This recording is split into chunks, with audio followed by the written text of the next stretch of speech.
Bom, o tema para a nossa reflexão hoje tem como título Guardemos o cuidado. O homem enxerga sempre através da visão interior. Com as cores que usa por dentro, julga os aspectos de fora. Pelo que sente, examina os sentimentos alheios. Na conduta dos outros, supõe encontrar os meios e fins das ações que lhes são peculiares. Daí o imperativo da grande vigilância para que a nossa consciência não se contamine pelo mal. Quando a sombra vagueia em nossa mente, não vislumbramos senão sombras em toda parte. Junto das manifestações do amor mais puro, imaginamos alucinações carnais. Se encontramos um companheiro trajado com louvável apuro, pensamos em vaidade. Ante o amigo chamado à carreira pública, mentalizamos a tirania política. Se o vizinho sabe economizar com perfeito aproveitamento as oportunidades, olhamos com desconfiança e costumamos tecer longas reflexões incorretas. Quando a treva se estende na intimidade de nossa vida, deploráveis ações nos atingem os pensamentos. Virtudes nessas circunstâncias jamais são vistas. Os males, contudo, sobram sempre. Os mais largos gestos de bênção recebem lastimáveis interpretações.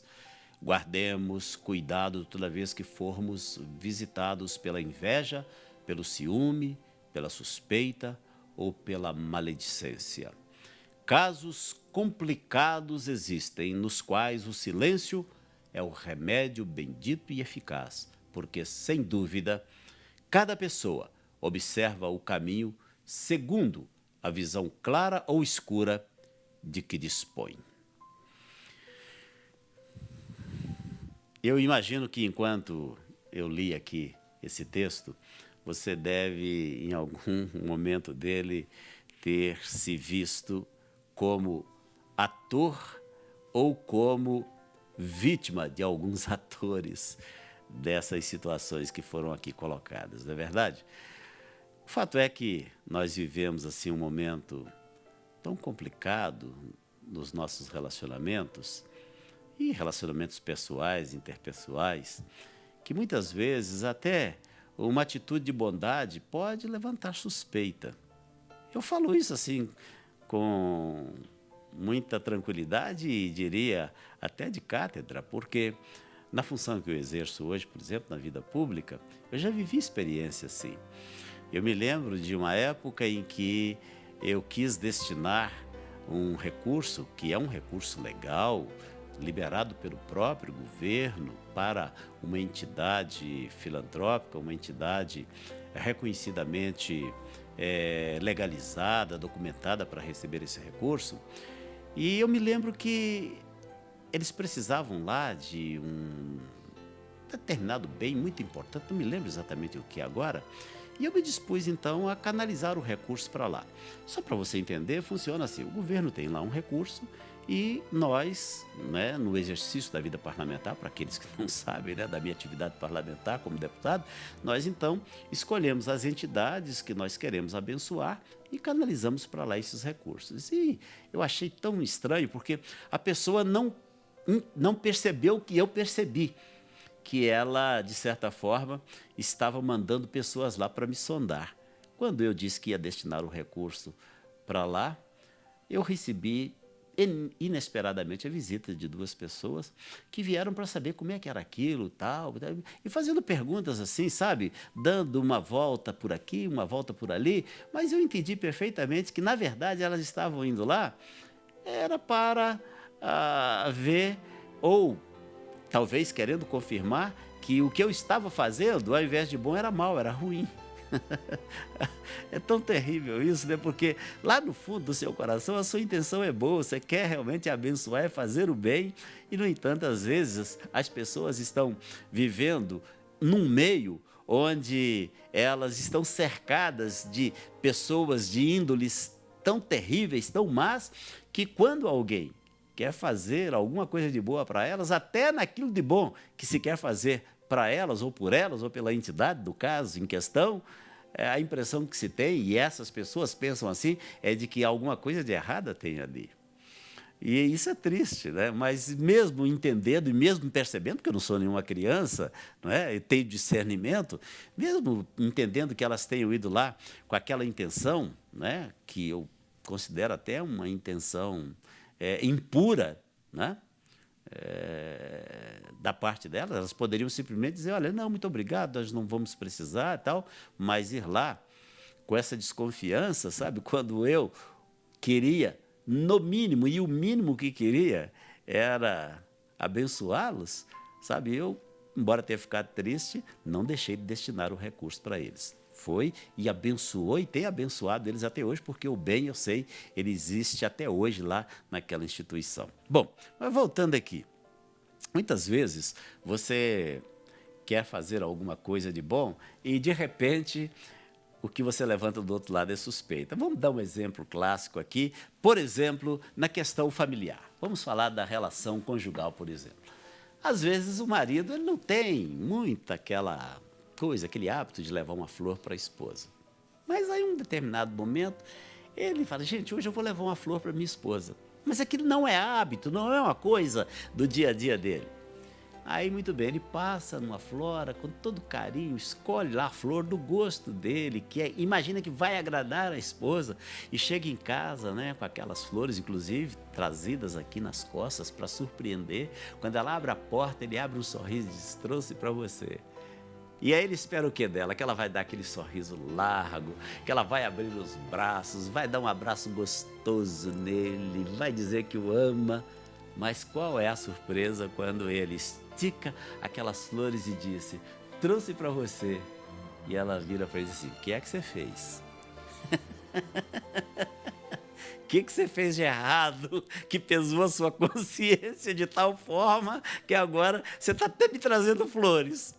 Ou está me trazendo uma caixa de bombom. Você nunca fez isso? Meu Deus do céu. Olha, não é porque eu nunca fiz uma coisa que eu não possa começar a fazer um dia. E o pior, sabe o que é? Olha, eu já vi essa experiência, eu sou testemunha dessa experiência. Muitas vezes, a mulher está vivendo uma relação terrível, sofrida com o marido, orando, jejuando, fazendo campanhas na igreja, pedindo às pessoas que orem por ela, para que o marido se converta e para que aconteça uma mudança no casamento delas e tal. Aí, de repente, esse marido se converte e começa um processo de mudança na vida dele.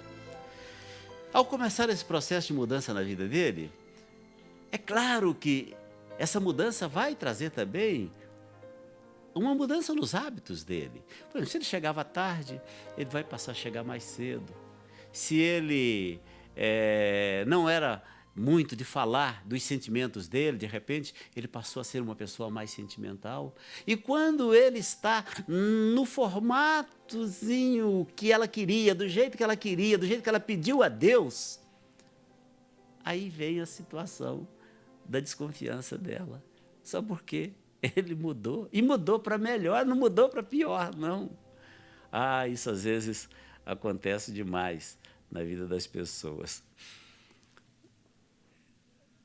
Tem uma história que eu gostaria de contar aqui, mas é uma pena que eu creio, eu não vou ter tempo de contá-la, mas ela ilustra bem isso que eu estou dizendo para você, e em cima desse texto que nós selecionamos para hoje, né, que a produção selecionou para hoje, é muito interessante que as virtudes de uma pessoa, muitas vezes, elas podem, na verdade, serem traduzidas de forma completamente equivocadas, ou as manifestações de boas intenções, de carinho, de amor, enfim, de seriedade, de honestidade, de fidelidade, por exemplo.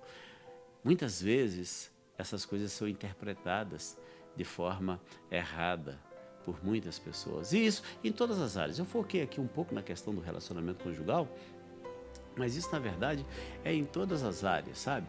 Muitas vezes no trabalho, né, se você é uma pessoa esmerada, uma pessoa que se dedica mais, uma pessoa que procura fazer sempre o seu melhor, até baseado na própria Bíblia, né? A Bíblia diz que você deve fazer para os homens como se estivesse fazendo para Deus. E se você está fazendo para Deus, você vai fazer sempre o melhor mesmo.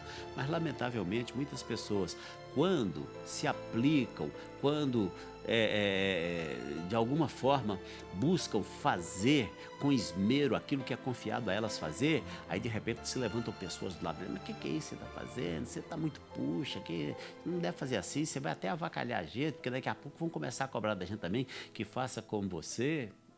Olha, é tão terrível isso, né? É tão cruel.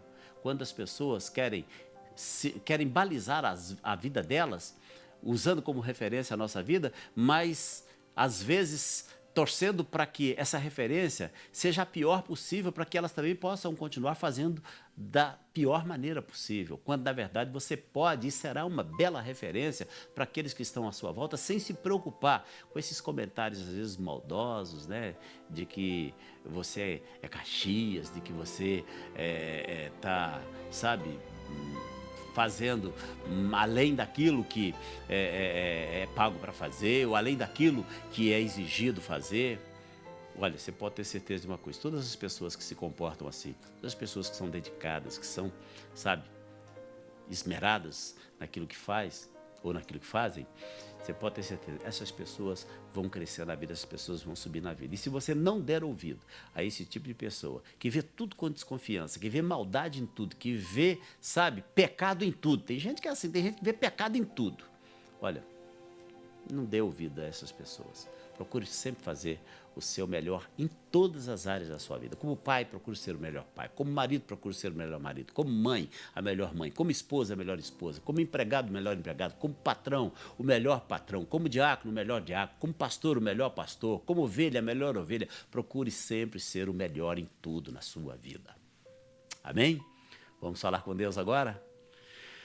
Querido Pai, mais uma vez te agradecemos por esta oportunidade, te agradecemos, meu Deus, por este momento e por esta reflexão. Que o Senhor nos abençoe e nos ajude para que cada dia mais possamos ser melhores, cada dia.